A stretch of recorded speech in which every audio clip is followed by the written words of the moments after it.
It's hard to say, but holding 90 psi on the air compressor. Got the pressure switch on, but I've said it's like set so it goes to about 90 psi. The air compressor kicks off at 90 psi and then kicks in at 60 psi. So I'll pull this out and then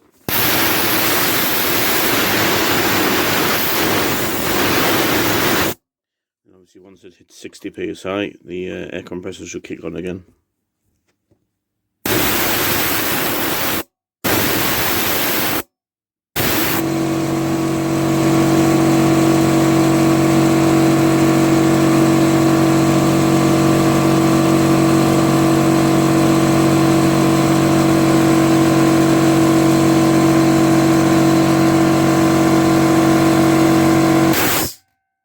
Kicks off at 90 psi. So I need to get some different air tools, because these fittings are not compatible with mine. They don't slot in all the way, so I'll probably have to get a stubbier version of this, but the airline works and the air compressor works, so that's sorted now.